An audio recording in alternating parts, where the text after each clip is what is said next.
Good Sunday morning to you. I'm John North, and you're watching Inside Tennessee. We are in our second block. Hey, and we are joined through the magic of television by Don Bosch, an attorney and Democrat, and Nick McBride, who is the Register of Deeds for Knox County. So we've been talking about this explosive real estate growth that we've seen. And Nick, now that you're with us, you prepped a couple graphs for us that I wanted to show the folks that demonstrates just kind of the craziness that we've been seeing over the last couple years. There's the first one that people can see from their sets at home. That's warranty deeds recorded for Knox County. You see that sharp line, and talk a little about what that means, Nick, and why that's something that's significant.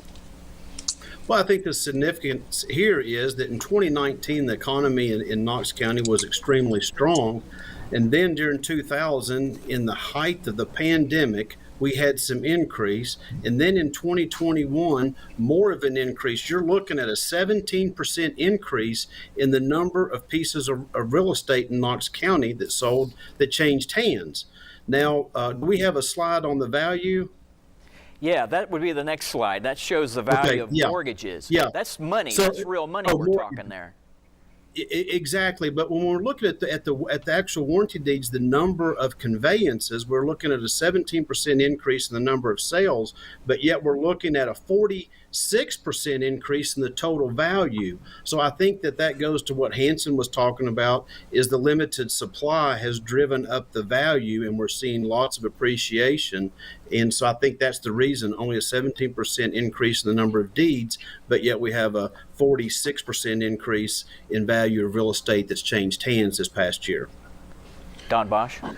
So Nick, you're a veteran of county politics and Knox County politics, and one of the things that always gets talked about and gets immediately shot down is any discourse or discussion about an increase in Knox County property tax rates. Do you think that this trend, both with the increased number of mortgages recorded and the trend in the amount of dollars transferring, lends itself to make that less likely or more likely that we might have a property tax increase at some point in the future?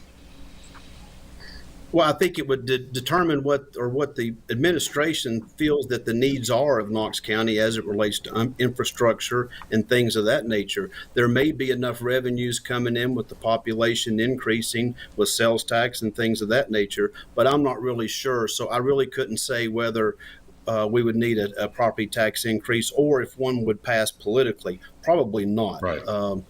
It seems to always be, let's work within our means.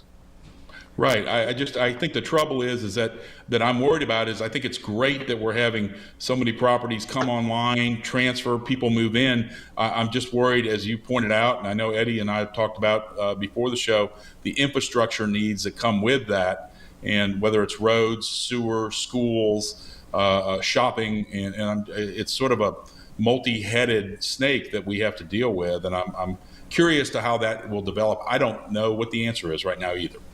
And the pressure becomes greater, right? We are watching sort of the demand upon services. It's just going to get greater. We know that, like Northwest Knox County, as one example, has been trying to catch up to traffic growth, for one example. We've got so many people out on the roads out there. If you have to deal with that, you know what I'm talking about. It seems inevitable that while this is a county that has historically, or a region, said, oh no, we're not raising your property taxes, you may reach a point where you have to start thinking about that. Right. I agree, John. It's going to be an interesting dynamic.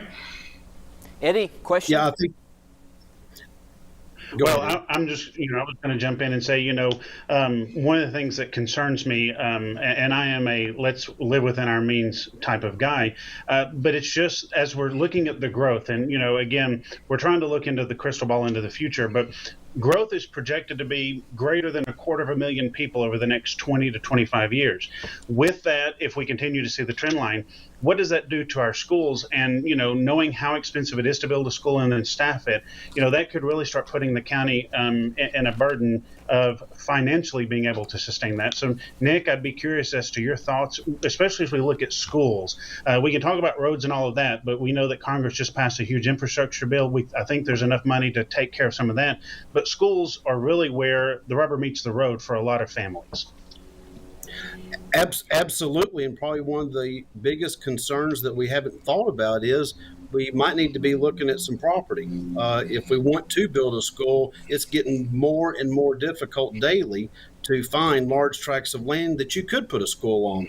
I know the most recent project in Hardin Valley, the school administration and the school board had difficulties finding a piece of property that would suit their needs, but they were finally able to. Well, up in the 8th district, we've seen 2 or 3 new schools up there. The number of subdivisions is just unbelievable. As the old saying goes, build the schools and they will come. Hanson, Nick just talked about Northeast Knox County, but I ask you this question. It used to be 20 years ago, 25 years ago, folks will know this, out west was where all the activity was happening, but we're actually seeing it all over now. It's all across Knoxville and all across the broader East Tennessee region. And to Eddie's point, I mean, it's not just the infrastructure when we speak about roads and bridges and those sorts of things. It's also schools.